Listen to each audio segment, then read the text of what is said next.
Vətən sevgisi yaşa baxmır. Hər Azərbaycanlının qəlbində lap körpəlikdən vətən sevgisi od tutub yanır. Hər bir Azərbaycanlı hər an doğma torpaqların müdafiəsinə qalxmağa, vətən uğrunda canından keçməyə hazır olur.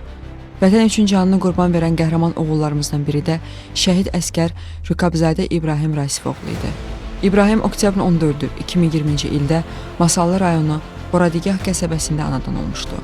Gülərüz, şən, mehriban uşaq olan İbrahim 2006-cı ildə Nizami Gəncəvi adına bir saylı tam orta məktəbdə təhsil almağa başlamış, 2017-ci ildə məktəbi bitirmişdi.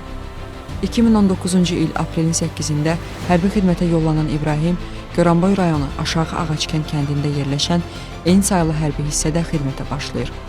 Nizam intizamı ilə seçilən igidimiz 2019-cu ilin iyun ayında xüsusi təyinatlı qüvvələrə qatılmışdı. İkinci Qarabağ müharibəsinin ilk günlərindən silaha sarılan İbrahim, Kəlbəcərin, Füzulinin, Xocavəndin azadlığı uğrunda gedən döyüşlərdə fəal iştirak edir. Yaşının az olmasına baxmayaraq, qorxmadan düşmən üzərinə yeriyir, düşmənə qan ötürür.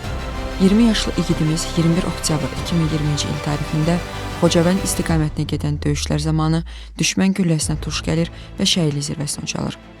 Ölümündən sonra Füzulinin, Kəlbəcərin, Xocavəndin azad olunmasına görə cəsur döyüşçü, vətən uğrunda medalları və Azərbaycan bayrağı ordeni ilə təltif edilir. Şəhid Rükabzadə İbrahim Rasifoğlu Masallı rayonu Boradigah qəsəbə qəbirstanlığında torpağa tapşırılır.